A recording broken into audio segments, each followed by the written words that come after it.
Hello and welcome. You're watching NewsX with me, Devika Devan. Prime Minister Narendra Modi, viewers, is all set to kick off his 5-nation tour to the UAE and 4 European countries of Netherlands, Sweden, Norway and Italy. The visit is expected to focus on trade, energy security and economic ties amid the ongoing global oil crisis due to the Iran-US war. Joining us now is Dr. Erik Solheim, former Minister of Climate and Environment for Norway, who has written this story welcoming Prime Minister Modi, who he calls the world's most popular leader. Dr. Solheim, thank you so much for joining us on NewsX before the Prime Minister's visit. We, of course, want to understand from you. Now, you've traveled extensively through the length and breadth of India, and you've also put a lot of that out on social media for your followers and the rest of us to see. What are some of the real on-ground changes that you are witnessing in this part of the world, and specifically in India? The changes around India are absolutely profound. I mean, the airports are much better, the highways are much wider, the trains are running a lot more on time. There is a lot of big changes, but maybe even more importantly for people, the last mile road to the villages are also improving. So if you look to the infrastructure in India is dramatically improving. And this is also the case when it comes to green infrastructure like solar panels or windmills or hydropower. Dr. Solheim, at the same time, you've written that Prime Minister Modi is in fact a harbinger of green growth. Can you explain what that really means for India and the world? It's very important for both India and the world. I mean, he makes these missions which is setting out what India can achieve when it comes to rooftop solar or green hydrogen, or indeed the green transition in a wide variety of ways, and he regulates the markets. But then, of course, it's left to business to deliver the transformation. For example, Adani Group in Gujarat is now making what will be the largest solar and wind facility in the world, even bigger than those in China. It's absolutely wonderful. I've been there and seen it. This is not a dream of the future. It's actually happening now in Gujarat. Switch on to Andhra Pradesh with Greenco, another company, is making the largest combined solar, wind and hydropower facility anywhere in the world. That one plant is as big as the entire grid in neighboring Sri Lanka, or it's as big as the functioning grid in Nigeria, the largest nation in Africa. So these are not small and sweet endeavors. These are world-changing endeavors, and the rest of the world should definitely take notice. Okay, interesting analysis and perspective there. But on that note, you've also written that, like Japan, Hindu nationalism is in fact a path to ultra-modernization while keeping a distinct Indic culture. So how should the world, Dr. Solheim, then understand what Hindu nationalism means?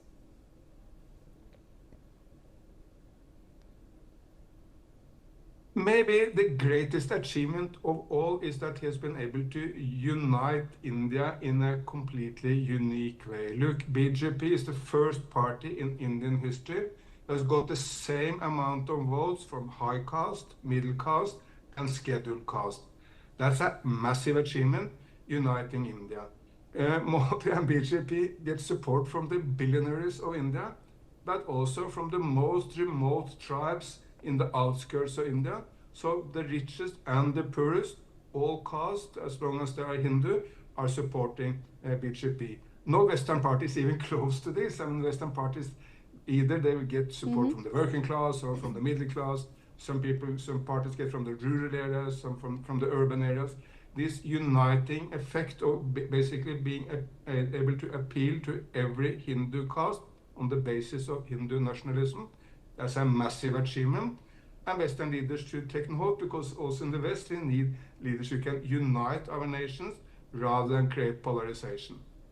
Okay, I would want you to just elaborate on that further. What lessons do you specifically think that Western leaders can learn from the Narendra Modi model? Okay. Look, I mean, there is a very long tradition of Western arrogance to India. The greatest icon of Europe, Winston Churchill, once said that I hate Indians. Indians Yes. are a beastly people with a beastly religion. I mean, arrogance can hardly be worse. Of course, arrogance is less now, but still the West struggle with an enormous ingrained arrogance, not only to India, of course, but to the rest of the world. And of course, it will be completely ignorance in the future. India by 2050 is expected to be the second largest economy in the world, on par with the United States of America, much larger than any European economy. And the power of India as a civilizational state in economic, political terms will be absolutely profound. And Europe would need India, and then Europe needed to simply throw away this arrogance. But Dr. Solheim, your understanding of India, of course, is very different, because we still see, in reality, sir, many European governments and leaders still find a lot of ways to lecture India on how to run its affairs. Do you see this changing in the future?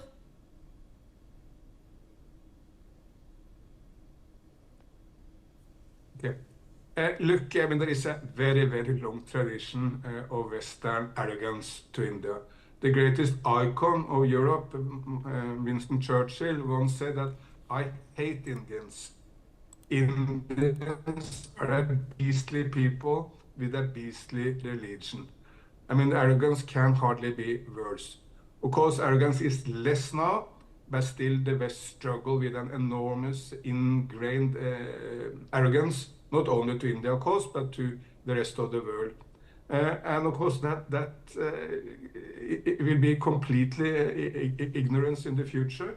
India by 2050 is expected to be the second largest economy in the world, on par with the United States of America, much larger than any European economy. And the power of India as a civilizational state in economic, political terms will be absolutely profound. And Europe would need India, and then Europe needed to simply throw away this arrogance. All right, Dr. Solheim, speaking of Europe needing India, the larger context, of course, of our conversation is Prime Minister Modi's upcoming visit to Norway. What do you hope this visit truly achieves? I think Norway and the Nordic countries really need India in many different ways. We need new horizons for our businesses, and they can cooperate with India and then sell more and import more, which will be beneficial for both India and Europe. More trade will benefit both sides. We need India as an anchor nation for a global rules-based system where we respect the sovereignty of all nations and don't interfere in the internal affairs of other nations, and get a more people-centered United Nations. India is a guarantist for that. Europe needs the same. So let's work together. So I see huge potential for cooperation, both politically and economically. But that cooperation must, of course, be based on the fact that we respect each other and that we are curious and try to learn from each other. It's not just, of course, that Europe should learn from India. India may also look into how, in what way it can learn from Europe. And speaking about the current environment, Dr. Solheim, before we let you go, is India under Narendra Modi, in your perspective, providing a more consistent and pragmatic approach for European partners amid the current Trump impact turmoil? Absolutely. I mean, Washington is now the epicenter of global turmoil. There are new ideas, new actions coming out of Washington by the day, and many of them are creating a much more unstable world. So the other powers, meaning India, Europe, China, and others, need to stick together to create global stability. And Narendra Modi is providing that. Look, he has also now been the Prime Minister of India for 12 years. European leaders are changing by the day. Most European leaders don't know whether they will survive until tomorrow. I mean, for example, the Prime Minister of the United Kingdom, Mr. Starmer, he won a huge electoral victory only 2 years back, and now he's struggling and in all likelihood will not be able to survive as the Prime Minister. And while European leaders are those very short-term, very unstable, and not really able to provide any real leadership, we should look for people who provide that stability and strong and historic leadership. And Narendra Modi is such a character, and I believe that he's the most popular leader in his own nation, in anywhere in the world. In all big nations of the world, I can see no other leader as popular by his own people as Modi is with the Indian people. Well, Dr. Solheim, thank you so much for joining us in NewsX with that perspective. We leave it there.